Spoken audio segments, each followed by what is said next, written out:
with it, man. So here, let me move that out the way. So here is from Mina Kimes, and let's say the Falcons were 32nd in play action, so they were worse than what I actually gave them. Interesting. They were 32nd in play action with Kirk Cousins. Well, Michael Penix, and she's talking about the previous year also. The Falcons were just as bad in play action with Kirk Cousins.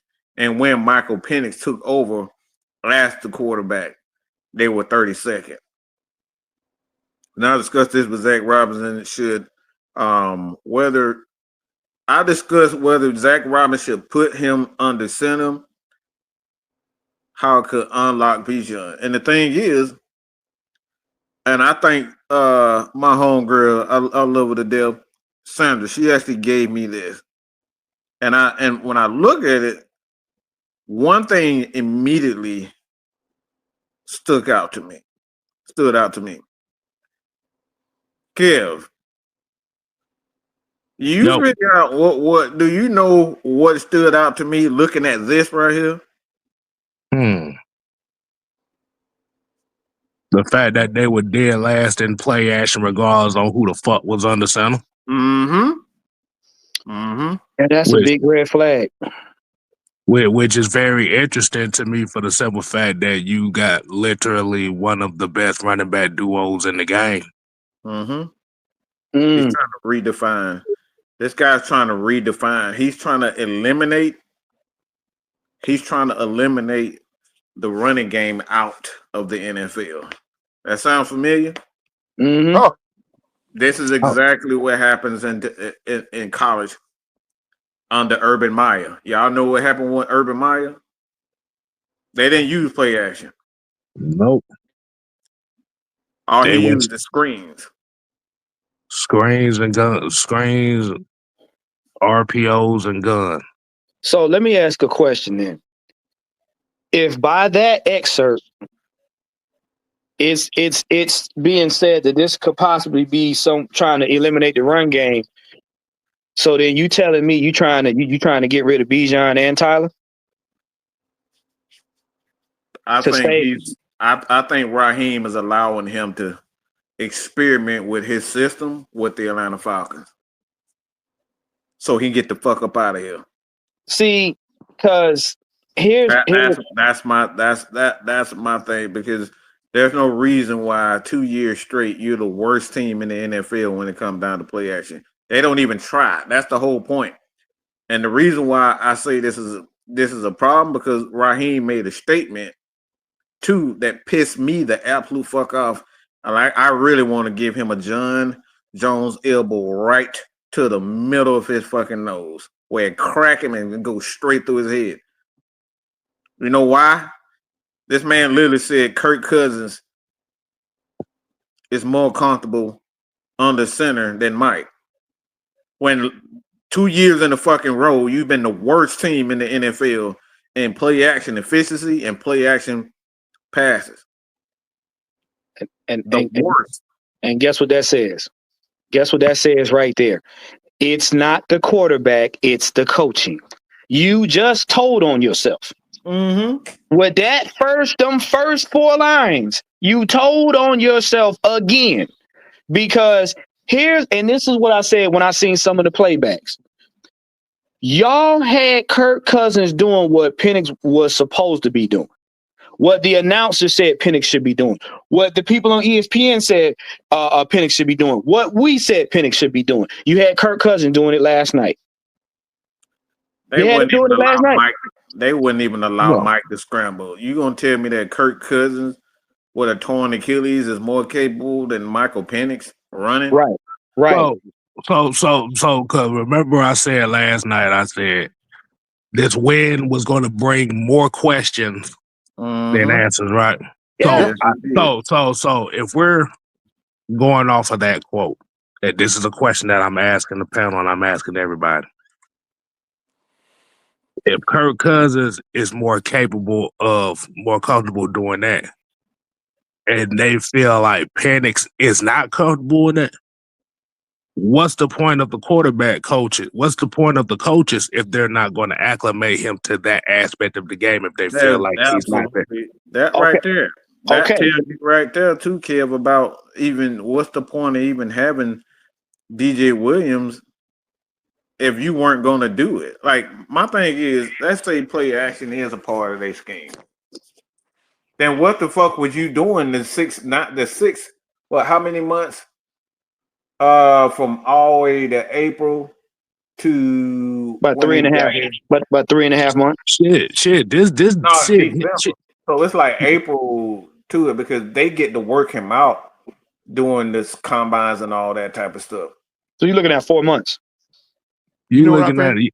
No, I'm talking about to when he actually got his time to play on the field. That was in December. Check this out, Mike. Yeah. Mike, you gonna love this, Mike. You know why? Go ahead. I don't know if it's Mike. Your thing went out, cuz.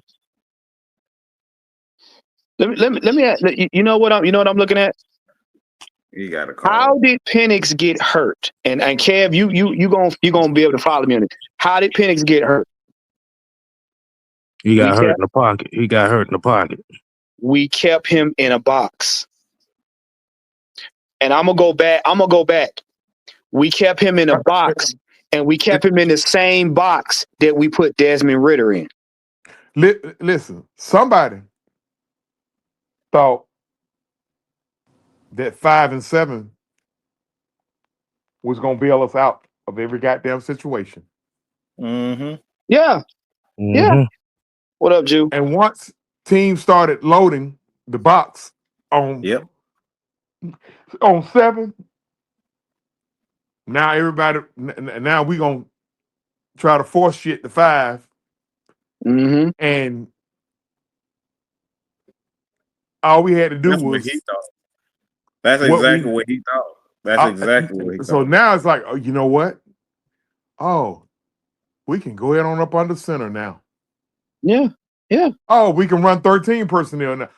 Guess what? We might even have a flea flicker ready. Yeah. We ran a flea flicker tight end screen. We ran a flea flicker that the Saints picked up on, giving credit to them. Yeah. But just the mere fact that you showed it. Right. Yeah. But because it's just like I said though, if you go back, think very hard. Because Mike, you mentioned this. Go back, think very hard. The same mental box that got Penix hurt is the same mental box y'all put Ridder in. And Kev can attest to it because Kev said one thing. Kev said Ridder does better when you move the pocket. If you look at that game last night, they moved the pocket with Kirk in it. Kirk was not a statue, which surprised the hell out of me. He was not a statue. Him running and shouldering the dude on the sideline, him running out the pocket, throwing it downfield for a deep ball to Darnell Mooney. You would have never put Penix in that position, knowing as fast as he got the ball out. And I've said it more times than not. Darnell Mooney operates better with Kirk Cousins because Kirk Cousins likes to throw floaters. He don't like gunners. Y'all put Penix in the same mental box y'all put Ridder in, and then when it didn't work, you said he's not good enough. You heard what he said. Kirk Cousins said that he needed a series of plays that they could stack together because he felt like everything was too predictable. And now here we go with these plays because you remember last year they were primarily, and they said, and this is why Raheem and Zac Robinson are such freaking liars, because they said the same thing about the pistol with Kirk Cousins in it that they saying with Mike Penix. Y'all remember what he said? They said Kirk Cousins right now he likes to be in the pistol because of his ankle injury, his Achilles. Y'all remember that? Yeah, I remember that. Yeah. The same fucking lie. It's the same fucking lie that they did with Michael Penix this year. Mm-hmm. Remember? Yeah. Mm-hmm. He said Michael Penix. Just a couple of days ago, they said Michael Penix prefers to be in the pistol. Kirk Cousins said it too. Now all of a sudden, this year, when shit is going in the trash, guess what we got? Man, Kirk Cousins like the pistol more than Mike. Huh? He like 13 personnel more than Mike. He like play action more than Mike. Right. But these dudes are lying sacks of crap, bro. But if you go back to Mike Penix's college game, you see differently. I know that because I did a whole show. I did one by myself. K-Styles and I did a whole 2 or 3 shows back to back just on Michael Penix. And I'm gonna tell you something. Because they put him in that mental box, that's why he got hurt. Because if y'all remember, from game 1 to the game he got hurt, Mike Penix, number 1, had the least amount of interceptions. Number 2, had the least amount of sacks in the NFL. At that time, he had the least. Why? Because he could get the ball out super quick from 0.5 to 2.1 seconds. That was his range. And everybody knew it. But what they did is they systematically put wide receivers and playmakers on the team that could not adjust to his throw. Pitts could catch it. Drake could catch it. Darnell Mooney and Stills, we ain't talking about him. Bijan could catch it. Tyler could catch it.